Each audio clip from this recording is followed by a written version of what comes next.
जय हिंद। आज आप लोग को बताएंगे 9 नंबर क्वेश्चन। उम्मीद है कि आप लोग 8 नंबर क्वेश्चन तक देख चुके होंगे। अगर आप नहीं देखे बाबू तो जाकर देख लीजिए, बहुत शानदार तरीका से आप लोग को हम पढ़ाए हैं, ठीक ना। और उम्मीद है कि कोई भी क्वेश्चन आप देखिएगा, कोई भी लेक्चर, ऐसा हो नहीं सकता है कि नहीं समझ में आएगा, ठीक ना।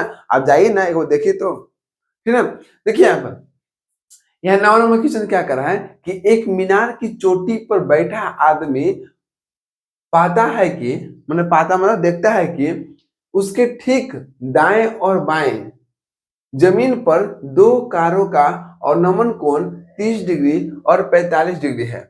यदि मीनार की ऊंचाई 100 मीटर हो तो दोनों कारों के बीच की दूरी बताइए। देखिए, कोई भी क्वेश्चन आपको समझ में नहीं आया तो उसको फिर से पढ़िए, बार बार पढ़िएगा तभी कुछ होगा, ठीक ना।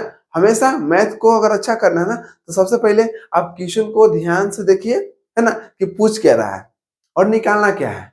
दो चीज पता चल गया कि कह क्या रहा है और निकालना क्या है, तो आपको कोई भी क्वेश्चन बन सकता है, ठीक ना। और बनाने के बाद आप उसको बार बार प्रैक्टिस कीजिए, तब तक कीजिए जब तक आप खुद से विश्वास ना हो जाए कि क्वेश्चन हम आप बना सकते हैं, ठीक ना। इसलिए हमेशा उसको प्रैक्टिस कीजिए। जब आप प्रैक्टिस कीजिएगा ना, तो आपको ऑटोमेटिक वो क्या हो जाएगा, सही हो जाएगा, ठीक ना। देखिए, हम लोग क्वेश्चन फिर से पढ़ते हैं। एक मीनार की चोटी पर, मान लीजिए पहले मीनार बना लेते हैं। मीनार है, यहां से मान लीजिए कि मीनार है, कहाँ है, मीनार है। ये बाबू ए है और ये आपको मान लीजिए कि बी है, ठीक। मीनार के चोटी या शीर्ष, चोटी का मतलब हम यहाँ पर खड़े हैं तो हमारा चोटी कौन हो गया, ये वाला हो गया, ठीक ना। चोटी या शीर्ष दोनों कौन हो गया, सर हो गया, ठीक ना। तो वही कह रहा है कि अगर मान लीजिए कि ए बी का जो मीनार है, तो मीनार पे यहाँ पे क्या कोई आदमी बैठा हुआ है। आदमी बैठ के बढ़िया से ठाठ से देख रहा है, ठीक ना। जब यहाँ आदमी खड़ा हुआ है तो आप ही बताइए कि एक मीनार की चोटी पर बैठा आदमी बढ़िया से क्या है कि टेबल उबल लगा के तो नहीं, बढ़िया से बैठ गया है, ठीक ना। बढ़िया से बैठा है और देख रहा है टुकुर टुकुर, ठीक ना। अब देखिए, बैठा आदमी पाता है कि उसके ठीक दाएं और बाएं। अब देखिए, इसके जगह पर आपको पता नहीं चलेगा कि यहाँ बैठेंगे तो कैसे दिखाई पड़ेगा, कुछ नहीं। अपने आप को यहाँ पर खड़ा कर देना, अपने आप को यहाँ पर खड़ा कर दिए। मान लीजिए कि ये क्या है, ये हम यहाँ पर खड़ा है, ठीक ना। अब खड़ा है तो मान लीजिए कि ऐसे खड़ा है तो क्या ये आपको दायां हो गया, ये क्या हो गया, ऐसे हम खड़ा कीजिए। ये नहीं कि ऐसे खड़ा होगा तो फिर इन्हें हो जाएगा, ठीक ना। उससे भी कोई दिक्कत नहीं होगा, लेकिन आप जैसे कह रहा है वैसे काम कीजिए। मान लीजिए कि ऐसे यहाँ पर खड़ा करने के लिए खड़ा कर दिए, दायां कौन हो गया, दायां आपको ये वाला हो गया, दायां साइड, है ना। ये दायां हो गया और ये क्या हो गया, बायां हो गया। ओके, अगर आपको मन है कि नहीं हम इधर दाएं लेंगे, हम ऐसे खड़ा होंगे ऐसे, तो आप वैसे भी कर सकते हैं, दोनों का आंसर सेम आएगा, ठीक ना। चलिए हम ऐसे खड़ा होते हैं, तो दायां कौन हो गया, दायां ये वाला हो गया और बायां ये वाला हो गया, ठीक। अब समझिए, एक आदमी की चोटी पर, एक आदमी की चोटी पर बैठा आदमी पाता है कि, सॉरी, एक मीनार की चोटी पर, सॉरी, एक मीनार की चोटी पर, मीनार, मीनार कौन है, ये वाला है, ये भी क्या है, मीनार है। मीनार की चोटी पर बैठा आदमी पाता है कि उसके ठीक दाएं, दाएं और, दाएं और बाएं ओर, पहले दाएं कर रहा है तब बाएं कर रहा है, ठीक ना। दाएं और बाएं ओर जमीन पर दो कारों का अवनमन कोण, मतलब हम देख रहे हैं यहाँ से कि एक दायां साइड, एक यहाँ पर कार है और एक बायां साइड यहाँ पर कोई एक कार है, ठीक ना। कार मतलब गाड़ी हो गया, ठीक ना, फोर व्हीलर होगा। देखिए, दो कारों का अवनमन कोण 30 और 45 है। पहले 30 तब 45, पहले दाएं तब बाएं, तो दाएं क्या हो गया 30 और बाएं का हो गया 45। तो दाएं पर कहां पर जी, यहाँ पर है, देखिए ध्यान से। इसका पहले ऐसे हो जाएगा, अब इसका हो जाएगा ऐसे, दोनों को ध्यान से देख रहा है। और ध्यान से जो देखते हैं उसी को तो बोलते हैं दृष्टि रेखा, है ना। तो मान लीजिए कि यहाँ से हम यहाँ पर, यहाँ से यहाँ ऐसे होगा, ऐसे हो गया। अब बोलिए कि ई बिंदु मान लीजिए कि आपको बी दिए थे, तो आपको मन है तो नहीं इसको सी दे दीजिए, इसको डी दे दीजिए, कोई दिक्कत नहीं। आप समझ ध्यान से, आप बोल रहे हैं कि यहाँ पर अवनमन कोण बोल रहा है, क्या बोल रहा है, अवनमन कोण। अवनमन कोण हमेशा ऊपर वाला क्षैतिज रेखा से बनता है, ऊपर वाला से ना।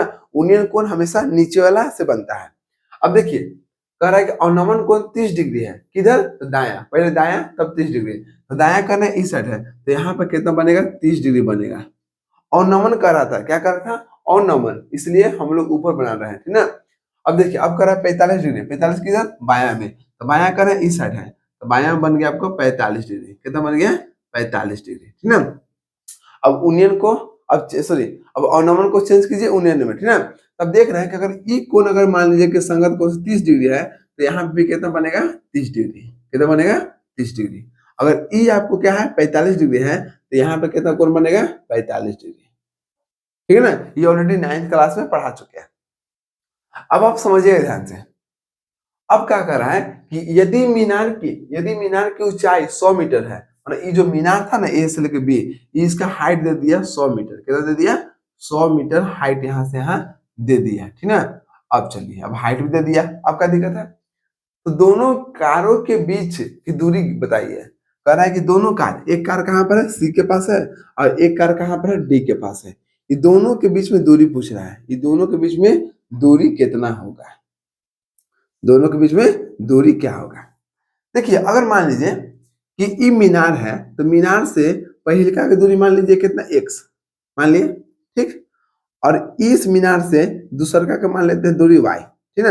यहाँ से यहाँ दूरी y है और यहाँ से यहाँ दूरी कितना x है, तो हमको टोटल कितना हो जाएगा, तो यहाँ से यहाँ x हो गया तो x हो गया प्लस यहाँ से यहाँ कितना y है तो y हो गया। इसका मतलब कि हम दोनों कारों के बीच की दूरी कितना हुआ x प्लस y हो गया ना। आप बताइए ना कि यहाँ से मान लीजिए 10 किलोमीटर है, यहाँ से यहाँ भी कितना 10 किलोमीटर है, तो 10 कितना 20 हो जाएगा, तो ठीक है आप आपस में जोड़ दिए, ठीक ना। अब हमको काम खत्म हो गया, फिगर अगर बन गया ना तो आपको बनाने में टाइम नहीं लगेगा। अब देखिए, अब आपको मन है जो भी त्रिभुज में आप उसको लेके चलिए हमको पता है, इसको सोल्व करते हैं। समकोण त्रिभुज हम चलते हैं 30 से पहले, ठीक है। समकोण त्रिभुज कौन होगा ए बी डी, समकोण त्रिभुज ए बी डी में, ए बी डी में क्या है, देखिए ए बी डी में देखिए तो यहाँ पर 30 है, क्या है 30, तो हम यहाँ देख रहे हैं tan 30, क्या हो गया tan 30 डिग्री। अब आप बोले tan क्यों लगाएं, tan इसलिए लगाएं कि यहाँ पर लंब और आधार दिया है और लंब बटा आधार किसका होता है tan का होता है, ठीक ना। देखिए 30 डिग्री के सामने वाला कौन है, सामने वाला को बोलते हैं लंब, तो लंब कौन हो गया ए बी हो गया, लंब यहाँ पर मीनार हो गया ए बी, ठीक। और आधार कौन हो गया, आधार देख रहे हैं कि यहाँ से लेके यहाँ तक पूरा, यहाँ से यहाँ दूरी कितना है x है, लेकिन इसको नाम पहले दे दीजिए b से लेके d तक। अब यहाँ पर वैल्यू रखेंगे, tan 30 का मान कितना होता है, tan 30 का मान आप लोग देखिएगा 1/√3 होता है बराबर, ए बी के मान कितना दिया है a से b, ए बी का मान कितना दिया 100, बी डी का मान कितना दिया है b से d, देखिए b से d तो x हो गया। अब गुना कीजिए x गुने 1 तो x हो गया बराबर 100 गुने √3 तो 100√3 हो गया। ये आपका x का मान यहाँ पर निकल गया। अब हमको चाहिए y के मान, तो y के मान के लिए क्या करेंगे, इस त्रिभुज में चलेंगे ए बी सी में, समकोण त्रिभुज ए बी डी में, है ना। ए बी सी है, डी नहीं है सी है, ठीक ना। डी तो यहाँ पर ले लिए थे। अब देखिए यहाँ पर ए बी सी में देख रहे हैं 45 डिग्री है, कितना 45 डिग्री, तो tan 45 डिग्री है ना। अब देखिए tan क्यों नहीं है, क्योंकि यहाँ भी कहीं ना कहीं कोण के सामने वाला को लंब बोलते हैं, तो लंब कौन हो गया ए बी, क्या हो गया ए बी, और आधार कितना हो गया, आधार देखिए यहाँ से लेके यहाँ तक, जहां तक हम यहाँ पर लंब लेते हैं, ठीक ना, तो यहाँ से यहाँ दूरी कितना हो गया बी से सी हो गया, बी से सी हो गया। tan 45 का वैल्यू 1 होता है बराबर, ए बी का वैल्यू कितना है, ए से लेकर बी की दूरी 100 है, 100 हो गया। बी सी की दूरी कितना है, बी से सी तो y हो गया, तो y हो गया। इसके ऊपर हम कुछ ना होगा तो 1 होगा, y गुने 1 तो y हो गया बराबर 100 गुने 1 तो 100 हो गया, ठीक ना। ये आपको सब में किस में दिया है, मीटर में दिया है ना, तो ये भी आपको हो गया मीटर में और ये भी आपको हो गया मीटर में। अब समझिए हमसे एक्स वाई नहीं पूछ रहा है, हमसे पूछ रहा है कि दोनों कारों के बीच की दूरी बताइए।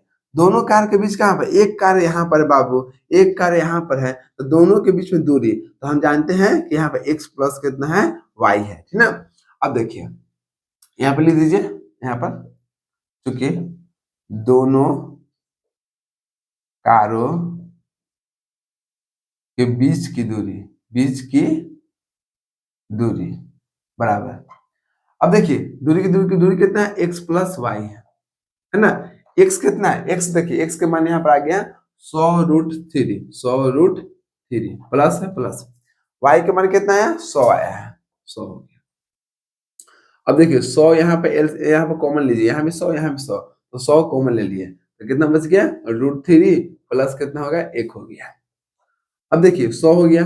अब बोल रहा है ना कि यहाँ तो आंसर नहीं छोड़ना है, यहाँ पर √3 का वैल्यू दे दिया है, ठीक ना।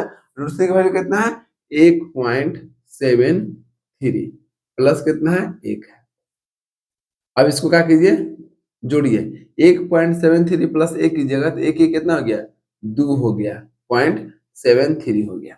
अब इसको सोल्व करना है, सबसे आसान तरीका समझिए, यहाँ पे कितना है 100 है, ठीक, कोष्ट मतलब गुना है। देखिए गणित के जड़ है, गणित के जड़ आपको मजबूत करने पड़ेगा, इसलिए इसमें एक बुक बना दी है, आप जाइए सर्च कीजिए और आपको ऑलरेडी बुक आ जाएगा, ठीक ना। जो बच्चा वो गणित के जड़ पढ़ लिया, हम बता रहे हैं कि कभी भी कोई भी मैथ, चाहे 10th हो, चाहे 12th हो, चाहे इंजीनियरिंग हो, चाहे आपको कंपटीशन हो, कहीं भी आपको मैथ समझने में दिक्कत नहीं होगा।